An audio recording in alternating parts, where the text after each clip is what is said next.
Hi అండి, అందరికీ నమస్కారం. మరి రేపే మార్గశిర గురువారం. మార్గశిర లక్ష్మీవారం అని అంటారు. అసలు ఈ మార్గశిర గురువారం రోజు లక్ష్మీ పూజ ఆచరించడం వలన కలిగే ప్రయోజనాలు ఏమిటి? ఈ మార్గశిర లక్ష్మీవార వ్రతం కథ ఏమిటి? దీనికి సంబంధించి పాటించవలసిన నియమాలు ఏమిటి అనే ఎన్నో విషయాలను మనం ఈ వీడియోలో తెలుసుకుందాము. ఒకనాడు నారదుడు పరాశరుడు త్రిలోకాలు సంచరిస్తూ సేద తీరటానికి భూలోకంలో ఒక గ్రామానికి చేరుకున్నారు. ఆ సమయంలో ఆ గ్రామంలో 4 వర్ణాల వారు వారి వారి ఇండ్లను గోమయం అనగా ఆవు పేడతో శుభ్రంగా అలికి ముగ్గులు వేశారు.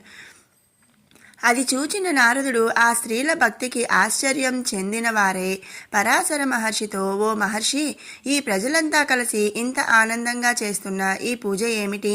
నాకు ఈ పూజ గురించి తెలుసుకోవాలని కుతూహలంగా ఉంది. ఈ పూజ గురించి నాకు వివరంగా తెలియజేయండి అన్నారు. అంతటా పరాశర మహర్షి ఇలా తెలియపరిచారు. గురువారం చేసే ఈ పూజకు లక్ష్మీ పూజ అంటారు. సంవత్సరానికి ఒక్కసారి వచ్చే మార్గశిర మాసం ఈ పూజ చేయడానికి శ్రేష్టమైనది. ఈ మాసం లక్ష్మీదేవికి చాలా ప్రీతికరమైనది అని పరాశర మహర్షి నారదుల వారికి తెలియజేశారు.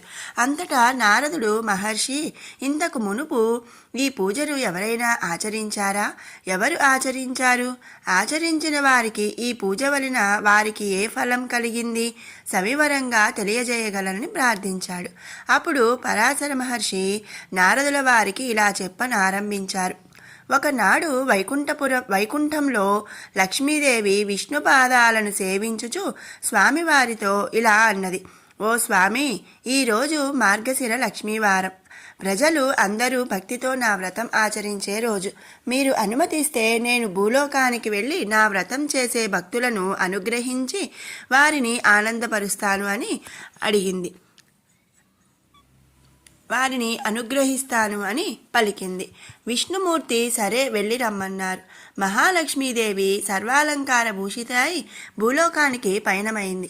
అదే సమయంలో విష్ణుమూర్తి ఒక ముసలి బ్రాహ్మణ స్త్రీ రూపంలో ఒక ఇంట్లోకి ప్రవేశించాడు. ఆ గ్రామంలో సంచరిస్తున్న మహాలక్ష్మీదేవి అదే ఇంటి ముందు వచ్చి, అవ్వా, ఈరోజు మార్గశిర గురువారం కదా, లక్ష్మీ పూజ ఆచరించే రోజు కదా, మరి నీవు గోమయంతో ఇల్లు అలకలేదు, ముగ్గులు పెట్టలేదు ఎందుకు అని అడిగింది. అప్పుడు ఆ ముసలి బ్రాహ్మణ స్త్రీ, అమ్మ, ఆ వ్రతం ఏమిటి, ఎలా చేయాలి? నువ్వు చెబితే నేను కూడా చేస్తాను అన్నది. అప్పుడు మహాలక్ష్మీదేవి ఇలా పలికింది. మార్గశిర గురువారం ఉదయమే నిద్రలేచి ఇంటిని గోమయంతో అలికి ముగ్గులు పెట్టి లక్ష్మీదేవి పాదముద్రలను ముగ్గుతో వేయాలి. కొత్త కొలత పాత్రను తెచ్చి కడిగి ఎండబెట్టాలి. దీన్ని వివిధ రకాలైన ముగ్గులతో, బొమ్మలతో అందంగా తయారు చేయాలి.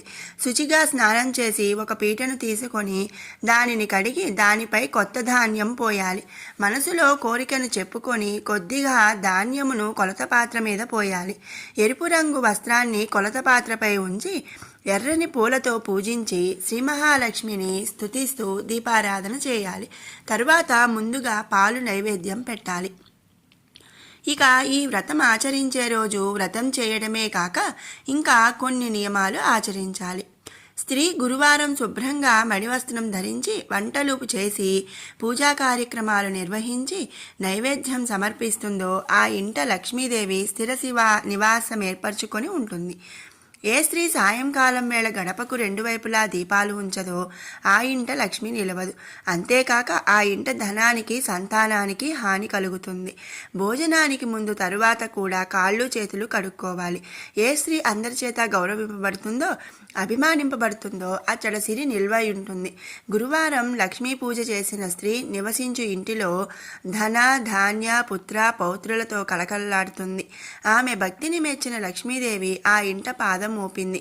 ఓ భక్తులారా, నీ భక్తికి మెచ్చాను, వరం కోరుకో, ప్రసాదిస్తాను అంది. అలా లక్ష్మీదేవి తన ఎదుట నిలుచుట చూసిన స్త్రీ నోట మాట రాక ఏ కోరిక కోరలేదు. లక్ష్మీదేవి, నీవు కోరకపోయినా నేనే నీకు వరమిస్తాను అని పిలిచి, నీవు మరణించే వరకు సకల సంపదలు అనుభవిస్తావు, మరణానంతరం వైకుంఠానికి చేరతావు అని వరాలిచ్చింది. ఈ విధంగా పరాశర మహర్షి నారద మునీంద్రులకు తెలియపరిచారు. ఈ విషయమంతా బ్రాహ్మణ స్త్రీ రూపంలో ఉన్న విష్ణుమూర్తి గ్రహించి సంతృప్తి పొంది తన నిజస్వరూపమును దాల్చి లక్ష్మీదేవి కన్నా ముందుగా వైకుంఠానికి చేరుకుంటాడు. ఈ వ్రతం ఆచరించిన వారికి సర్వ సౌభాగ్యాలను లక్ష్మీదేవి ప్రసాదిస్తుంది.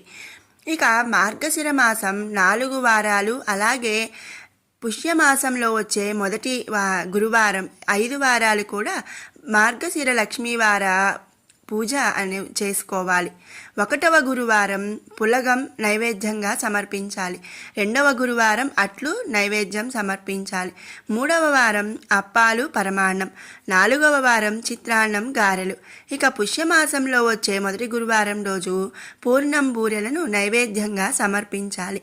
ఈ పూజ ఎంత నియమనిష్టలతో చేస్తే అంత ఫలితం పొందగలుగుతాము. గురువారం సాయంకాల సమయంలో గోమాతను పూజించినా కూడా చాలా మంచిది. చివరి గురువారం రోజున కొలత పాత్రలో ఉంచిన తెల్ల కొత్త బియ్యంను పాయసం చేసి అందరికీ పంచాలి. మరి విన్నారు కదండి, మార్గశిర గురువారం రోజు లక్ష్మీ పూజ ఆచరించటం వలన కలిగే ప్రయోజనాలు ఏమిటి అనేది. మీకు ఈ వీడియో నచ్చినట్టయితే లైక్ చేయండి, షేర్ చేయండి. అలాగే మరిన్ని అప్డేట్స్ కోసం మన ఛానల్ని సబ్స్క్రైబ్ చేసుకోండి. Thanks for watching.